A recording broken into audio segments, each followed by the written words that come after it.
Welcome back to another episode of Day Sports. Again, back with Tom, my brother. How you doing, lad? A little bit crook, but we're getting better after a big dirty 30th. How you going there, Taylor May? Like I was telling you beforehand. For those out there who don't know, Chris has somehow tore every muscle in his body and is now turning around like Batman with no neck. I'm going to put it all down to hurt my chest at the gym the other day, and I'm pretty sure all like down the back of my neck, these muscles like behind here, behind your traps have all been like overcompensating. I was getting changed, I think, yesterday morning, and just everything went, and I've just been...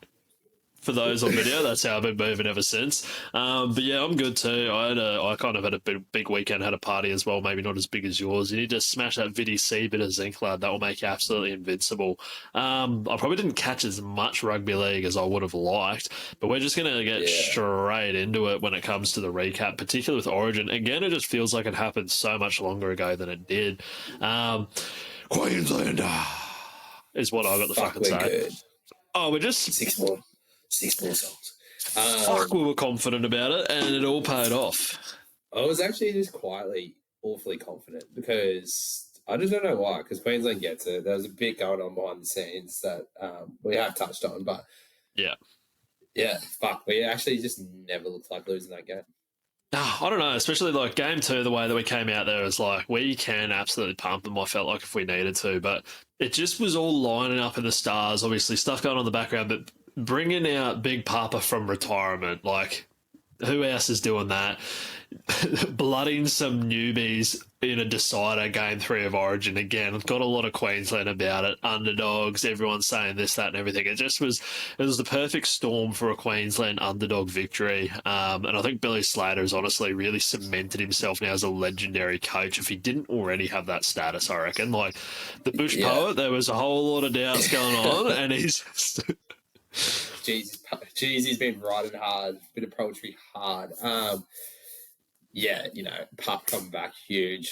I was awfully worried about Shibasaki after his first 2 moments in the game. Stephen Crichton just went around him. I go, oh, fuck, he's going to be in for a big night.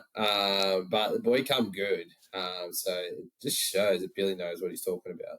Oh yeah, no, he managed to pull it together. I definitely ate my body weight in wings on that night. So I mentioned last week winning a double pass to the live streaming that League of Inches, Retro Rugby League, Nicky Davis, Hainsey of all people as well. We're doing there at the Caxton Brewing Co. So shout out to all that group.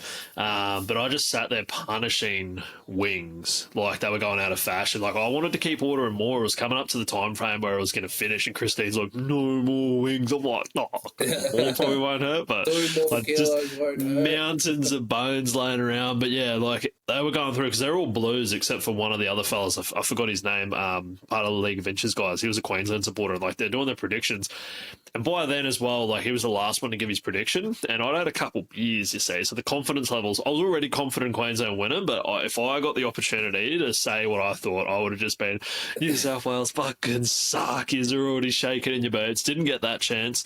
But yeah, no, it was good watch there at the Caxton Brewing Co. Unfortunately, I made a little deal with the announcer, the ground announcer for the Brisbane Broncos. I said, if Shibasaki gets over, can you give me a massive Gavin Shibasaki? But he got close.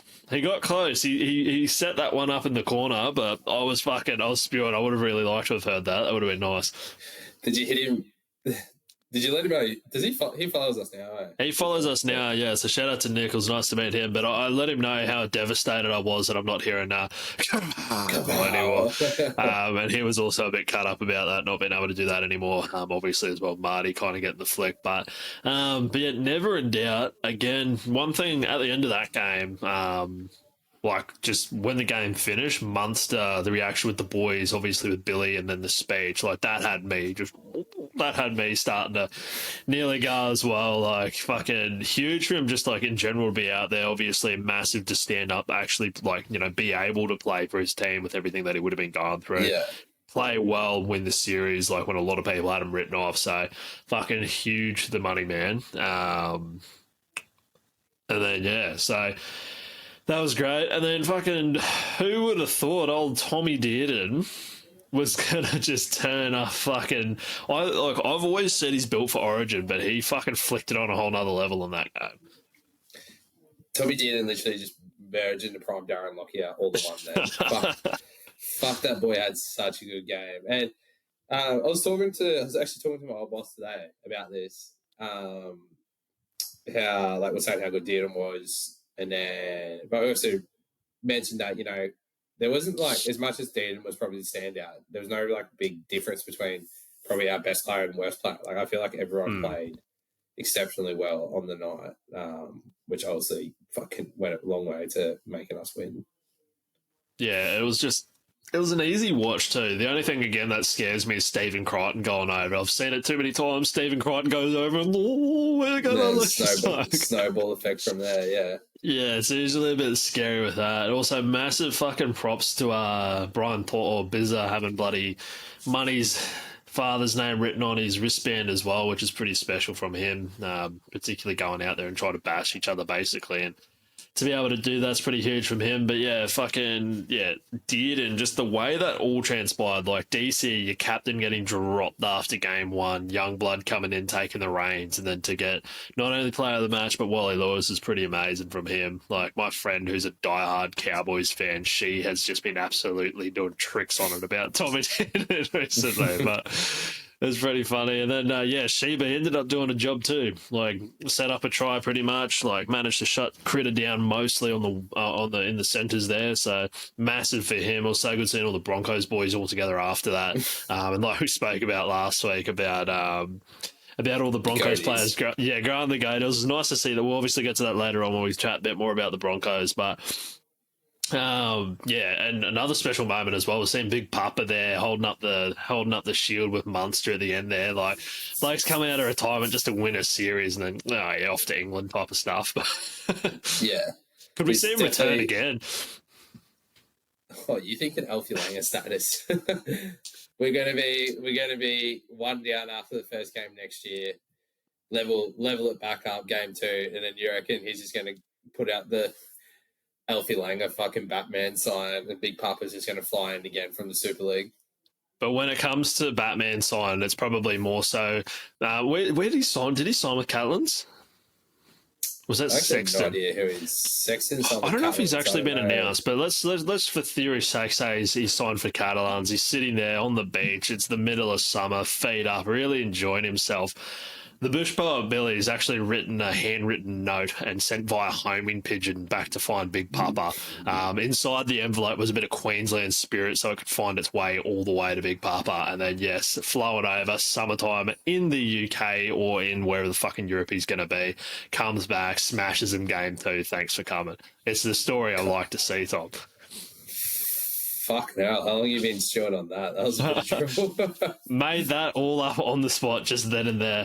So Nathan Cleary is just not cut out of the right cloth, it seems, for Origin football.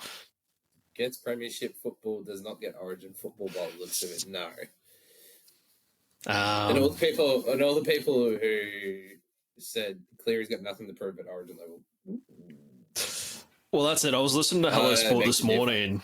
And they were even kind of just like, he's gone. Like, he's pretty much gone. Or if he loses that spot in the team, like Moses comes in, has a good game, he's probably not going to get back in for a while. And I think this is his 8th series now. It's like, if you're going to do the thing, it's probably going to be soon. I'm also not going to sit here and shit on probably one of the greatest players we're ever going to have, already basically future immortal. But I'm starting to think potentially Nathan Cleary should wear his Penrith Panthers shirt under the blue shirt, because that might just be a little psychological switch he needs to just fucking Thor Iceman mode and just absolutely kill it. I'm not too sure if that's what he needs, but if he just ran out there and pictured maroon Broncos jerseys instead of Maroons jerseys, I'm sure he'd turn something on. Yeah, he would see red if he just Broncos and just started. He'd score that exact try like he did in the grand final. Grand final when we went and watched Magic Round. Little left foot, thank you, baby. I'll run that might be. Maybe he needs to be hypnotized before he goes out to play. They're the Broncos. Yeah, it's just Gus Gould. It's just Gus Gould in a dark room, swinging like a coin in front of him or something like that, with the Broncos on it. Absolutely brainwashes him. Randy, can you give us a fucking brainwashing clip, please? Yeah, where is that man as well? That's the real question. I need to. Don't worry about Big Papa coming back. Where's Randy coming back? Where's Randell? The boy goes MIA every single year and then just pops up at the right time with a bit of magic. Yeah, he'll drop a 22 catch-up episode type of thing. But, yeah, no, State of Origin, I was running on the high. It just felt good, feels good, especially when you're an underdog. Like, I feel like whenever they're in the kind of the favourite seat, it just doesn't quite hit different. And, of course, coming into a decider is just, it's nothing better. I feel like there still needs to be more and more of a build-up leading into Origin, but it was nice getting an out for it. But unless you got much else to add there, I think that's about it for me, Origin-wise. Oh, really? Yeah. Nah. And then, like, my bank account has basically been destroyed. Got approved late Thursday afternoon for a rental property, so I'm not going to be living in a shoebox, which is going to be nice. But that's the old, you got approved, pay 2 weeks and 4 weeks bond, brah, or whatever the fuck they do. So slap that out of the account real quick and whatever else. And then I think I've landed on the TV that I want to buy. So I said for ages I wanted to buy a big fuck off TV to watch the footy on. So I think that's going to be a purchase later tonight, which is going to be... What'd you end up getting? I'm looking at a 65-inch LG. LG? LG, life's good, bro. Mum hates LG. Yeah, I don't know why, but as far as I'm aware, pretty good brand. Get a Samsung and be done with it. It's fucking, that's the go. Same, but different. It'll be alright, but same, but different. Essentially. That's the same. Well, yeah, exactly. Well, those are the two options anyway, but I dare say it'll be okay. Get a little sound bar with that. Thank you very much for coming. But what I was trying to say, though, there's enough stuff hurting my bank account. And then Broncos out of nowhere just go, yeah, tomorrow morning we're going to be dropping some new jersey. Hit a mad spill. Yeah, here's another jersey. Put out a mad clip with Gerald Yayi. And then, of course, they drop a fucking sick Indigenous jersey. What did you reckon of that one? Yeah, like it's definitely not a stereotypical like Indigenous jersey pattern and stuff wise, but it is very simplistic to other years that the Broncos have had Indigenous jerseys, but it's still fucking sick.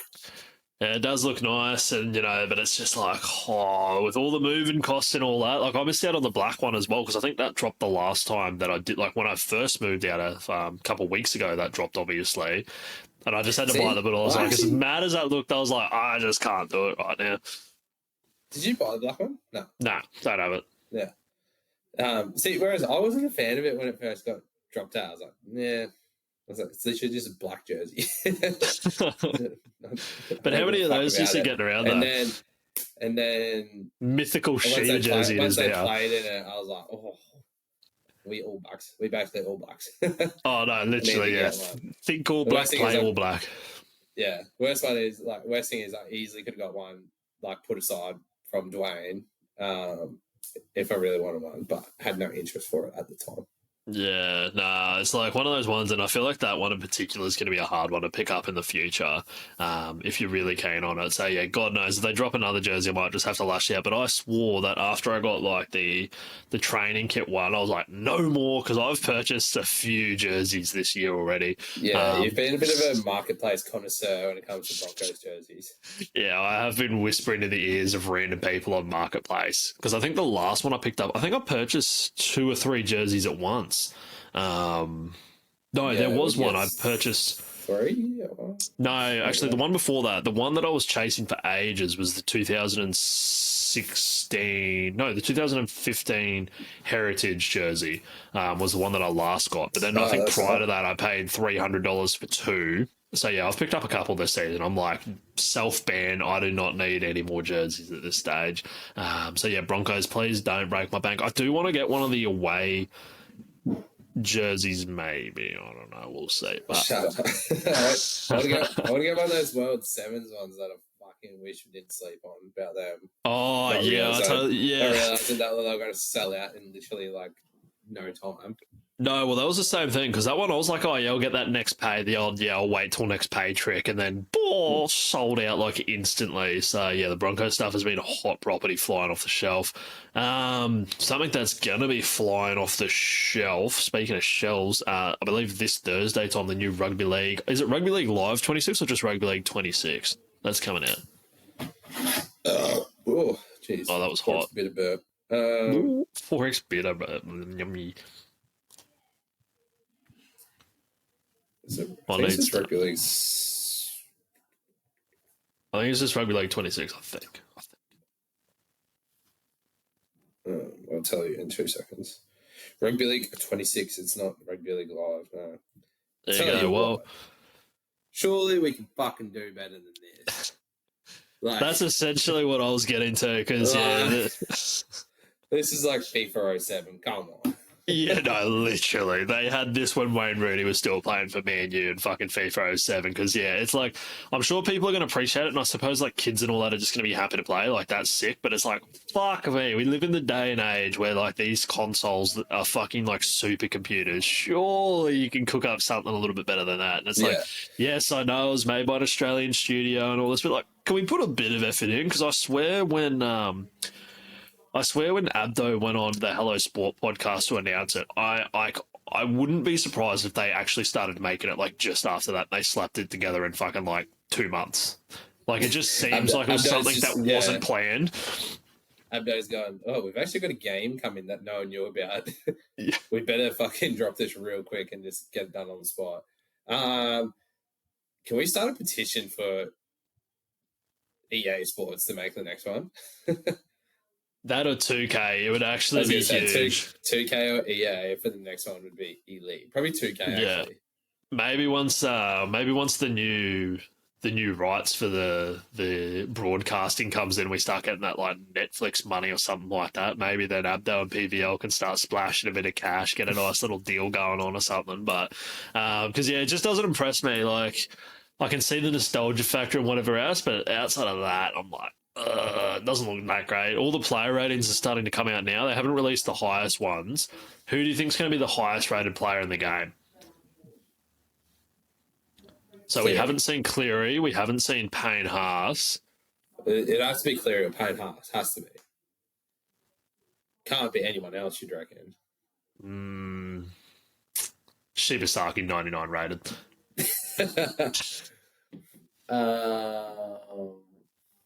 Or then if you're looking at, like, I don't know if they're going to have, like, a Legends cards or Legends players. Who do you reckon would be the highest rated of that? Would have to be, like, D-Lock. the King. Oh, Joey. Wally? I reckon D-Lock or Joey. Matty John's highest rated. Cooper Matty John's highest rated. I actually might fucking buy it just for... It comes out this Thursday. Might buy it just so you can do the old... Fuck, the graphics looks dog shit. It does look fucking rough, bro. I might literally just buy it so I can do the old get the ball and run around, run all the way around to the winger and then fucking run down the field. Jeez, you reckon that hasn't been patched at this stage? That's still the OP strategy. Last game I would have played was like Rugby League 2, like World Cup edition or something like that. Oh yeah, like this. We're talking a good, probably near 20 years ago at this stage. Surely we can do better than that. It's almost as bad as the camera that we're using at this stage, but like in the background doesn't even look close. Like doesn't even look like it's even close to Jerome Hughes. Like fuck. Oh. Yeah, look, probably not the greatest work. Is this the best we got? Apparently so. Like it literally looks like a mobile game, eh? It does. It's actually fucking dreadful. It's a bit of a doozy. But I'm half tempted literally just to buy it because I know there is like Legends mode and shit where I think you can make your team up of like whoever NRL players and I don't know. But yeah, it's pretty cool. Just 13 Scotty Mintos. Thanks for coming. That'll do me. 13 Piggy Riddells. Thank you. Done. Before we jump into the recap and the tips for this round, though, just a little change in sport moment all the way over to a bit of rugby league cricket. Obviously, the Aussies, they've been playing over in the Windies. Holy fuck. Woke up to some absolute domination this morning. I got a message from one of my big bosses being like, oh, it's a good morning when you wake up and see Scotty Boland's taking a hat-trick over there in the game. So that's always happened. What time? I was going to say, what time was that? Because I had someone send it to me and I forgot what time it was. It must have been pretty early in the morning. I don't know exactly what times we're looking at, but pretty early there. So Scotty Boland just doing Scotty Boland things. But that wasn't even probably the most crazy part of it. Like, hat-tricks are good, and Scotty Boland, we just like to see him taking wickets. But then you're looking at Starkey, who has got a 5-for with the fewest balls ever, which is just insane. What was it, like 15 balls. 15 balls was all it took to get 5. Like, what the fuck is going on there? Like, and we're good for a batting collapse. Like, this is just ridiculous. Yeah. What's that? That's 2.5 overs. Holy shit. 5 wickets in 2.5 overs. Is just That's just stupid. And then the West Indies apparently have got the lowest test score in history. They got 27 runs. Gosh, the West Indies actually suck ass, don't they? Like, I reckon you could give me a bit of willow. I reckon I could nick my way past that just about. If we both went out to bat, I reckon we could nick our way. I'd be scared shitless. I'd absolutely be shaken. But there's a chance I could put a bit of bat to ball and just get a couple here and there. This is a few French cuts past the stumps, you reckon? Yeah, exactly right. Getting up to the score real quick. Might just ramp Nathan Lyon, even though he wasn't playing, but someone like that, he'd be the slowest bowler in the team, so I'd be willing to take that on. I think we'd be all out before he came on, to be honest. Yeah, look, it wouldn't be good. But yeah, there's a chance. Starkey and Hazel were the first ever to bowl out a team in the first 10 balls of the match. Oh, I couldn't think of anything worse than facing Starkey first ball of the day. Like, yeah, especially pink ball. The dude can hoop pink ball around corners. So, it's just a big no from me. Imagine that thing just whizzing past your head at like 150 clicks. Yeah, nah, I'm good. Thank you very much. But I don't know what's going on with, like, obviously, I do know sort of what's going on with West Indies cricket. Like, they don't get paid, obviously, nowhere near as what Australians men's team do. And I'm pretty sure their higher paying positions are, like, to play in 2020s and 1 days and shit like that. So there's a good reason why, like, they're so fucking shit when it comes to Test cricket, because there's no money in it for them. So, like, why are you going to go to a job that you're not making decent money at, really? So, like, their bowling attacks elite. Like, yeah, they got some fucking some people in there. They can just get, three decent sticks in their team. They might actually be able to start to do something. But yeah, no, you make a good point with that though, and it was kind of highlighted. I'm pretty sure the last time like they came touring, which was start of 3 years ago. Whenever it was, it feels like it really wasn't that long ago. But when they did come over, like 3 or 4 years ago, yeah. Whenever it was, like same thing, like mean bowling attack, but batting just wasn't there, and like they pretty much a lot of the commentators were saying the same thing. They're just like, yeah, like a lot of these players now are just not coming over because of T20 tournaments where they can go play America, here, there, everywhere, India, obviously, all these different T20 tournaments, and just pretty much tour around and make money doing that. Like, why come over here, get paid peanuts, and fucking have to tour around Australia for bloody X amount of weeks, you know what I mean? So, no, exactly. Just one of those things, but we'll move on from the cricket. We'll definitely be warming up very heavily into the summer of cricket in a couple of weeks, but we'll get through a quick little recap. We're going to smash out a real quick recap of, what was it, round 19, I'd like to say? Yeah, 19. 19, so the last bye-affected, origin-affected round, which is nice because I think we're all starting to kind of come to the end of that one. Friday night football, I believe. This one did hurt me. Sharkies beat the Finns 24-12. Did you watch this one? No, same thing. I didn't get to watch pretty much any footy this weekend at all. Well, this one, I think it was like... busy ripping and tearing in Brisbane. Yeah, so I think it was like 16-0 or whatever it was. And then, what's it called? The Finns just went bang, bang. And forward pass or not, did you see the one that Herbie Farnwell scored? No, I can't say I did. He started out probably, 20, 30 minutes from his line, busted through, stepped pretty much the entire team, offloaded to somebody. Someone's thrown an actual grenade forward pass to him. No one's caught it. Now you do say, I do remember seeing it. Did the play break down?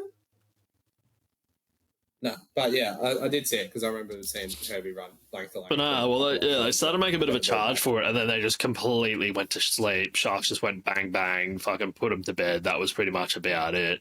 So, yeah, that was a little bit disappointing for me because I really thought that the Finns could be up for that one, but the Sharks just... I suppose I probably should have known a little bit better. You managed to snag a perfect round as well, along with the fella who's never seen a game of footy in his entire life in our fucking comp. And really starting to piss me off, that. He's winning by like 8, I swear. He's got me and James by 5. That's fucked. He's got us by 5, which is fucked. It should have been, I was clawing him back like really well, and then he had that perfect round the other way because he tipped someone fucked, and it was an upset. Yeah. And it was like him. It was like him, Lenny, the only two. It might have been Dops, were the most atypical people to tip an upset. It was Dops, Lenny, and old mate. So yeah, that gave me his shits, and he got a perfect extra point for a perfect round. I was like, you motherfucker. Yeah, it's actually ridiculous. But yeah, I'm not really too much to add in this one again. I didn't get to watch as much as I would have liked as well. Storm beat the Knights 32-14. Bloody Eli Katoa and Jerome Hughes, the combination that those two are starting to put together is just, it's always been good, but I swear it's just going to another level where it's just ridiculous the shit that those two are pulling off. We were just going, no. When, what was it? It was like 10-2 to start the game to fucking Newcastle. I was just like, oh, surely not. Surely these, so I looked at the score and I was like, what is this? And not going to fucking knock Melbourne off. But no, I was pretty confident they were always going to come good, Melbourne. And sure enough, it was a bit of a cakewalk for them. So, but yeah, not wrong. Jerome Hughes, Eli Katoa. Oh, do love to link up. Bit tired then, lad. It's similar, fucking big down concrete grinder. Similar sort of setup, like a bit of a Dead and Nano situation there. Do like a little kick near the post, little chase through, trot. Or you're almost in a way like a little bit, maybe not quite as similar, but you're DC and Hamole, that kind of setup where they just got that big fuck off back rower coming off their hip. Look long, throw short type of stuff. I love though that we've got mythical Dom Young back at the Knights, just fucking scoring tries again, like all of a sudden. Bro, from the penthouse to the shit house, isn't it? Like, dude's gone from living in Bondi for 6 months to back to Newcastle for you, bro. Yeah, no, literally, it's a bit of a change up for them. And then I'm seeing whispers as well that Adam O'Brien, I think his time is going to be up at the end of the season, which I'm surprised has taken this long. I'm surprised he's even getting to the end of the season, to be completely honest with you. I'm surprised he's even started the season with the Knights. Yeah. Like, the dude's fucking cholesterol or something, I don't know.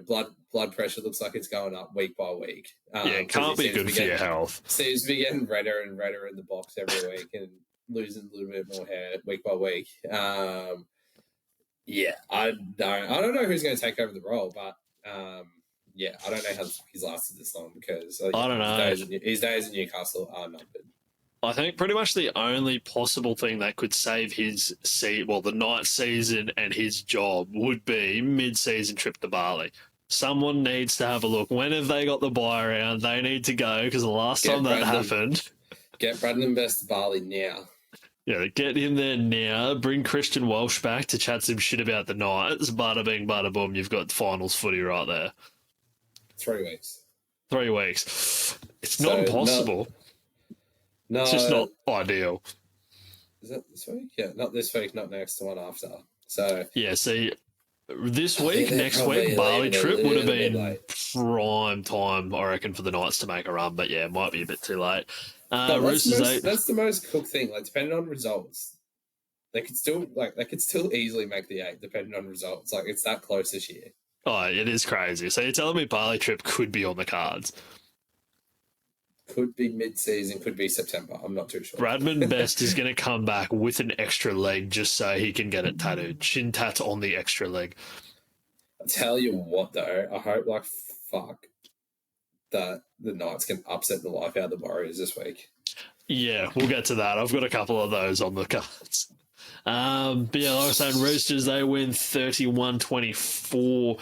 Sammy Walker finally returned to the field. It's been a long time for him, long way back from injury. He was he did a little bit of everything: field goals, sin bins. Yeah, it was dude like, had a fuck, I've busy been out first for game 9 back. months. Might as well put it all back into one game. Yeah, literally. Yeah, definitely a lot closer than what it should have been. Yet again, not a game that I got to watch much of at all. But yeah, it was always going to be a doozy at old when we were Win Stadium. But yeah, I think we both knew Chooks were always going to have enough and bank to knock the Dargons off. Yeah, and they managed to get it done, like you said, a little bit closer than probably anticipated. One funny thing that came out of this one was the Victor Radley try celebration. Running up to the camera, but Happy Gilmore. Yeah, that was funny as fuck. And then they had him on the Sunday Night Footy show and just fucking got into him about it. Fletcher's there with his like $1 million fucking invoice for the camera and all this. Just an absolute piss take. Yeah, I did say that. Yeah. Doggies beat the Cows 12-8. Just not much doing in this one. That's all I got to say, really. That would be up there, top 3 worst games of the season. Jeez, yeah, that was definitely fucking hard watch. I had a multi-writer on this last leg getting up. So I was watching it like, I don't even know where we were. What was that? It's on Saturday. At the Wickham, bro. Nah, yeah, fucking idiot. No, I think we're at Rick's, and I was watching it like a hawk. I'm like, surely they get the job done here. Like, that's a rough spot to be. Nah, I've been worse places, like the Wickham. Fuck it, I'd probably prefer the Wickham. But yeah, not much doing in this one. I really got nothing to add at all. The Wars beat the Tigers 34-14. Tanner Boyd, he went pretty well, having him come back in for the Warriors. So that was pretty interesting seeing him get a bit of a rev up. Pretty easy day in the office, though, I think, for the Warriors. Like, I think we all knew, like, yes, they got a few outs, but it should be more than enough to kind of put the Tigers down. Over there in New Zealand, and that's pretty much exactly what they did. Yeah, not much to add to it. Exactly what you said there. Like, Tanner Boyd had a pretty solid game, first game out. I think it's been I think Morrissey or someone's like Guru's talked about it, like he's not trying to be Luke Metcalf. He's just playing his own game and just does his own thing, which is enough for the Warriors at the moment as well, considering the team that they've got, and that was always going to be enough to beat the Tigers. Yeah, exactly. And then I've seen a few people mentioning as well, like all the halves in the top 4 teams at the moment are all ex-Titans halves. Like, you got Tanner Boyd, you got Jerome Hughes apparently Jamal paid Fogarty. like a week, yeah, and Fogarty as well. So it's just like, nice one, Brimson. But yeah, that would be me, because there was talks like a couple of weeks ago that Storm were trying to shop Kamikavita to the Broncos. So I think we're talking about this. So, yeah, nice one, Brimson. Yeah. This next one hurt me for tipping. Riff beating the Eels 32-10. At the start, the Eels were fucking winning. Literally, they were winning coming into halftime, but then they let it try in after the buzzer, and I just went, oh, that's pretty much summing up what's about to happen. They did that. Nathan Cleary came on the field. Bada bing, bada boom. Yeah. Cleary came on. Dilly Bags was starting hooker for some god-known reason. They're just like, you know what you're going to love? Doing 50 fucking tackles. Yeah, it got like taken off, hooked, and then they're like, oh, you know what? We're going to turn this game around, put him back on 6 minutes to go. Oh, fucking yeah, sick. Thanks for that, Rosie. Yeah. He definitely, I think Rosie doesn't mind holding a grudge. By the looks of things, like I think if you get a little bit out of favour with him, you're fucking gone. Yeah. So, but I also understand that, like, I think they understand as well. Their season's fucking done as it is. Yes. And that they're probably just looking towards next year, since Still Bags is going to be at Newcastle. Yeah, they're nice if they're even left in the comp next season. Yeah, you won enough in Q Cup. And then the last one, Broncos get it done 26-14 over the Titans.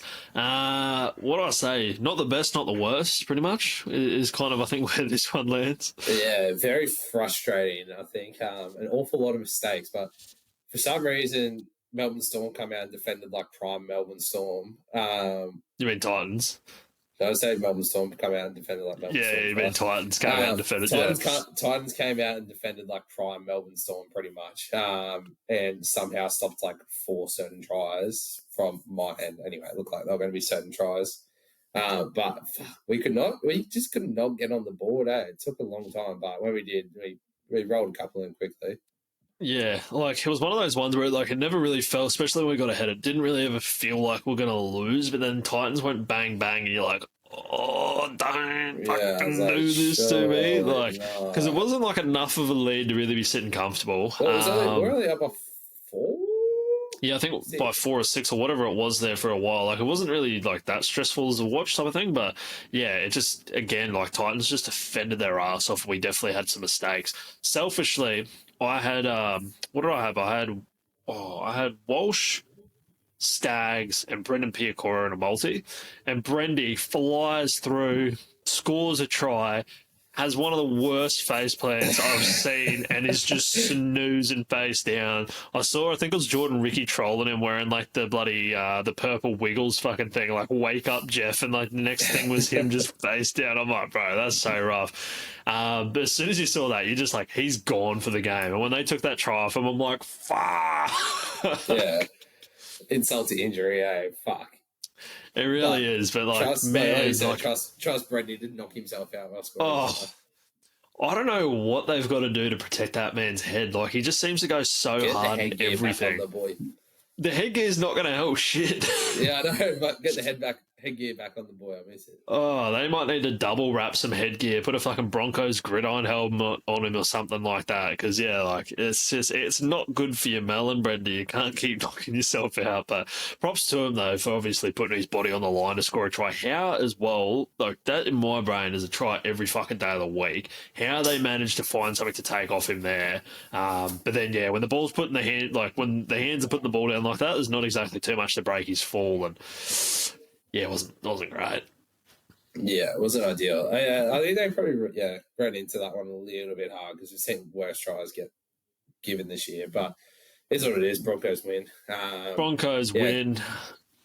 Billy Walters crossing over again. Fucking is he having a way to go? Do you see what Dobbo's calling him now? What's the difference?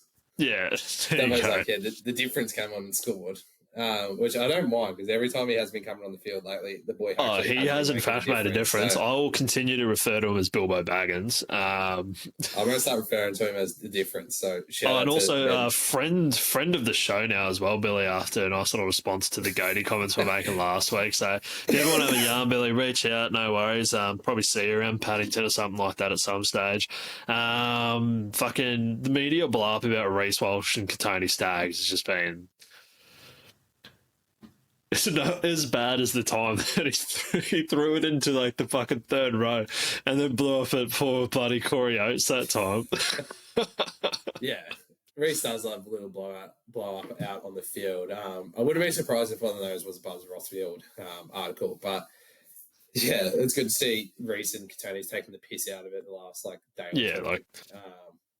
Which obviously you're not on the field, shit happens. You do blow up at people, but. Yeah, not much to say about it, really. Yeah, absolute nothing thing. Last thing before we move on to that, absolute shout out to Old Love that was in the stands for that Broncos game with the please suck my toes, Katoni.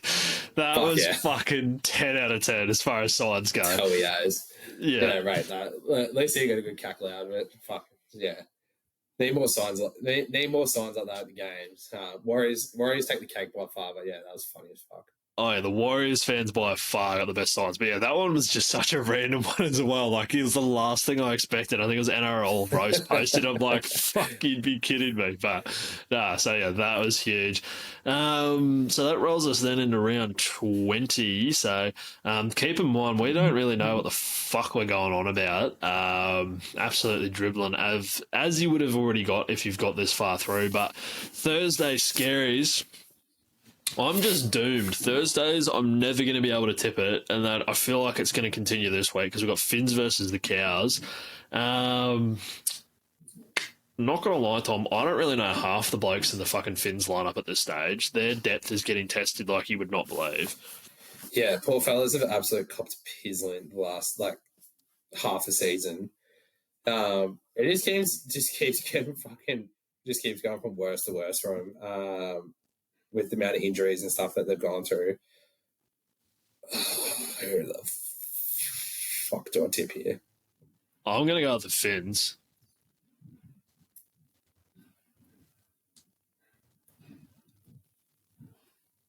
I think I'm just going to have to do the same, honestly. I'm just going to have to go to Finns. Don't know who half these forwards are playing for him, but... Some blokes. They found around Redcliffe. Yeah, just a couple of blokes kicking around Redcliffe. Yeah, I will take the Finns as well. 1 to 12. Yeah, I reckon them 1 to 12 as well. But awfully close one. Avarilla on the wing, give me him anytime. I do like that. I'm going to go Hammer anytime. But yeah, like Cowboys, they're really sticking with the Purdue thing in 6, which I just don't think is the right move. Both of these teams desperate to make the 8, but like Cow's defense has just been shocking. Finns, I feel like have been a little bit more hit and miss, but that's another one where they could rock up and put 50 on them type of thing. So I guess we'll see what we get. Next one, Sharks versus the Roosters. You see who's back in the 6 jersey for the Chooks? Oh, I sure do. That would be a Chad Townsend. Oh, well. Oh, hang on, is he actually? Yeah. No, he's not. Chaddy Townsend's in the 6. Because I think I thought you were going to play Sandon Smith. Hang on, let me... Oh, it is. It is the Chad. That would Return be Chad. of the mythical Chad. Give me the Sharkies by 30. Oh, no, absolutely not. I was already going to say it's probably stupid with me going the Roosters, but this really has the Sharks shit in the bed all over it. I'm doubling down. I was going to go 1 to 12. Give me Roosters 13 plus. Fuck it. Chatty Townsend's in there. I'm done. I'm done. Give it to me. I feel like it is one of the Roosters. You know, the Roosters, though, they've kind of done that the whole season. Like, even those Sharks, I don't even know if they're in the 8 at the moment, but they're kind of like the ones that they probably should be losing. They're managing to scrape by, so I can definitely see the Sharks fucking this up. Yeah, no, Sharks are 9th. Chooks are above them. So yeah, there you go. Roosters lad.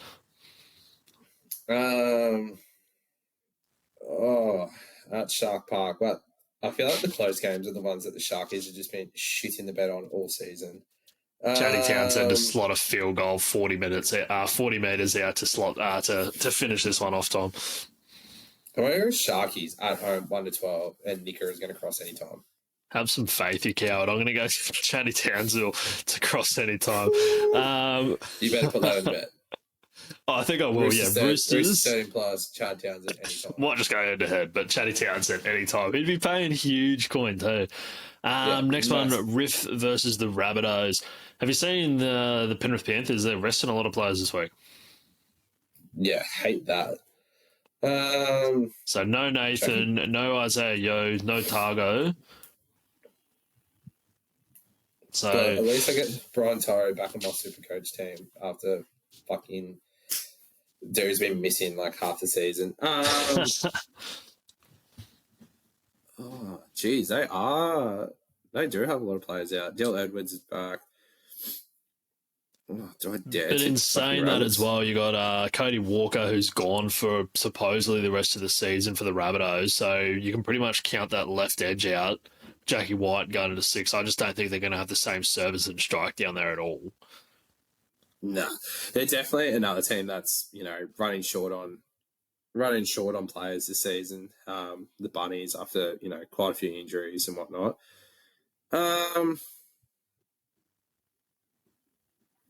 Jamie Humphries has been quite handy in the 7 though, so this is like the only thing that's like half turned to me here because you get a rabbit charm, Tom.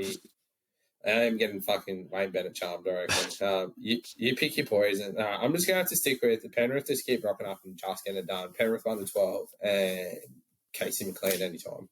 Yeah, I got Penrith 1 to 12 as well. I'm going to Jenkins anytime in this one. Like, we've seen them get it done without their origin stars before, and, they've got more back really this time around. So, yeah, I reckon Riff are going to get it done.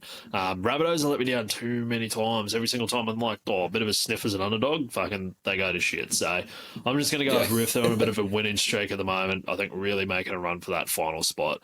Next one, Milk versus the Eels. Oh, this is just easy, Tom. Rested cold milk is a good milk. They're at home. Milk 13 plus. I've come to admit the Eels just fucking suck. I'm sorry.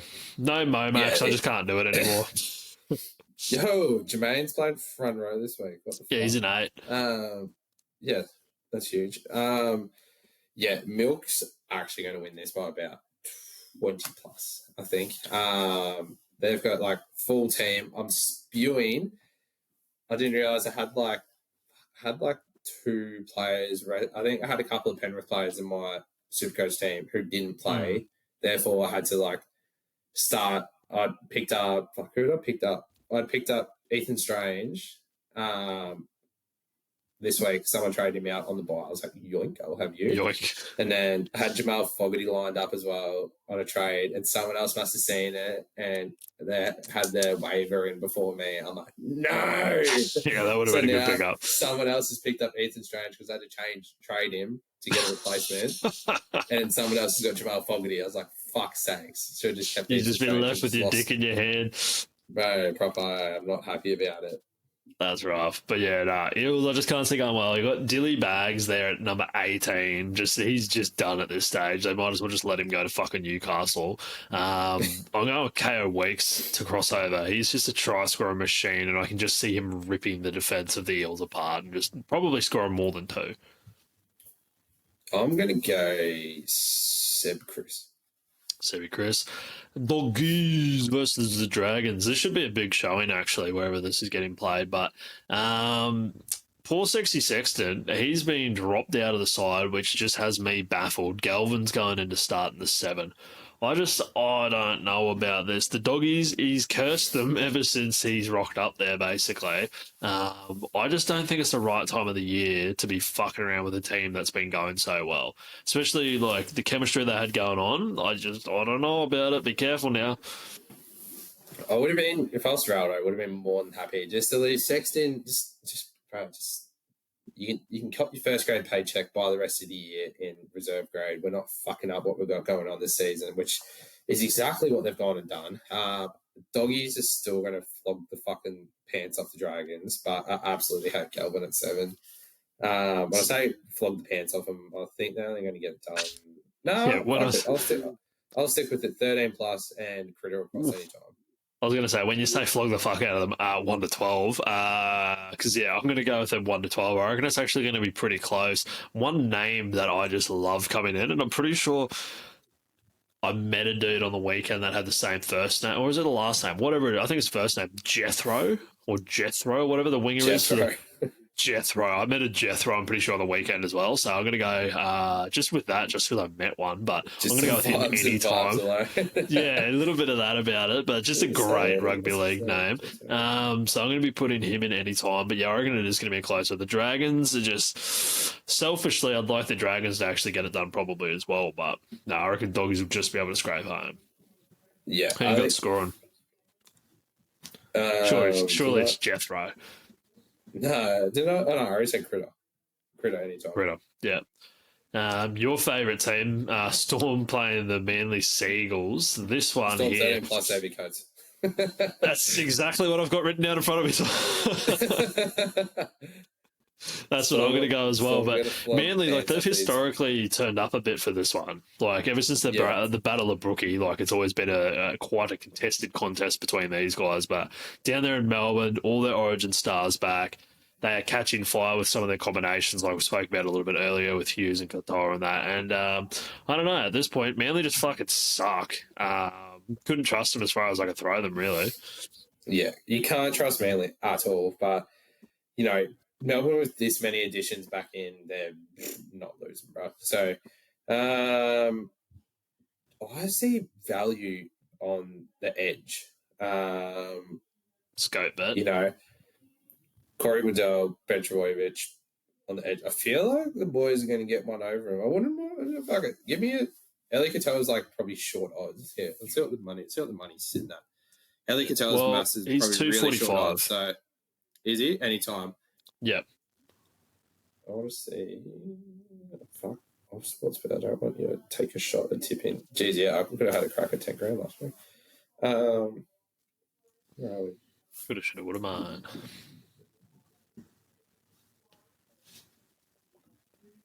So Alex Taylor 245, and give me season average 0.1 tries. Sean Bloor, $7 anytime. Anytime. That's fucking hectic. But also the boy does not score. So, yeah. I was going to say, that's a weird way to say Xavier Case. Yeah. Yeah. Going against him for the first week ever. But give him the money. He'll get over too. Second last one, we got Tigers versus the Titans. This one, Tom, do you know where it's been played? Got to be like Campbelltown or Bathurst or some shit, surely. Bermuda Triangle, Tom. Oh, Tigers by 13 plus. It's at Leichhardt. It's at Leichhardt. On a Sunday afternoon, Leichhardt, Tigers win this 1-12. Yeah, it's got a bit about it. I'm also going Tigers 1-12. They've also put out the bat signal. Batman himself is actually making his club debut. So at the moment, I'm a huge supporter because I'm in the same boat the way I'm moving. So yeah, that's going to be huge. So I reckon him being able to play with his brother Terrell May is just going to lift those two fucking next level sort of stuff. So yeah, unlucky for the Titans. I think it's going to be a rough day out in the office. Yeah, you know, like you fucking can't you don't know what to expect from the Titans because yes, we played like shit last week, but they actually looked half all right at stages. But yeah, I love a bit of West Tigers at the Bermuda Triangle on a Sunday afternoon. So Tigers 1-12 at not Brookie, at Leichhardt, and give me club debut time, Taylor mate, anytime. I was going to say, you sprinkle a bit of Leichhardt into the mix and it just throws everything out. I'm going with Jarrell Skelton to score any time, but I was going to say, I don't know what the fuck Desi is doing at this stage. He's all but gone. And he's just doing a bit of Craig Bellamy seems to be rubbing off on him. He's just chopping and changing his backs left, right and centre. He's got Calm Pereira 14. This person's here. This is like Desi, bro. Bit of Queensland spirit about you, bro. Pick and stick, lad. Stick and pick. What do you need to do? Yeah, I don't know about Calm Pereira as your 14, but anyway. Versatility. That is the word of the week. Being centre fullback. Yeah, I think Tigers just get this done. Tigers get it done. Bit of up and about at Leichhardt. Yeah, like it. Huge. Then the last one, this is just, not going to lie, this is a bit of a slog for the last game of the Sunday. Knights versus the Wars. I think last week, hate it. I think last week, like I said, the Wars, they seem to still have enough firepower to get it done over the more shit sides in the comp. So Knights being one of those ones. Again, though, would selfishly love Dom Young to score like 4 tries, Wars go down, and Broncos just start climbing their way up into that top 4 spot. But I just think it's going to be Knights. I swear, whenever I've tuned into them, they have had some of the worst fucking games to watch you could ever imagine, and I feel like this is going to end up 12-6, a fuck ton of knock-ons, drop, like everything you can imagine, and that's what we're going to get. It's going to be boring as batshit. Would not be shocked, but I'm going to go the Wars 1-12. I think still got plenty enough across the park to get them done. Give me Glory Hole Capewell anytime. I reckon you'll sneak a little one over. I don't hate that. I've got Wales 1-12 as well. The mythical Knights Dom Young to cross any time because he's just enjoying it being back there in the Hunter. But yeah, that's us for the tips and predictions. Moving on to Bet to Vegas. Now, I had a little bit of a fuck up here, Tom. So I last week had Reece Walsh as my my Bet to Vegas pick. When I deposited money into said a betting agency, for some reason they didn't have odds for him. So I was like, I'll get onto it closer to the game. Missed the jump entirely.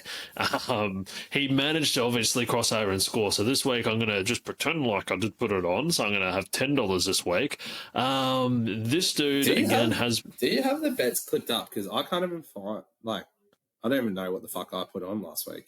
It'll be in the... I forgot to post it on Instagram, but it will be on the YouTube video if you want to go have a look-see there. Actually, I could probably... I don't have my phone on me.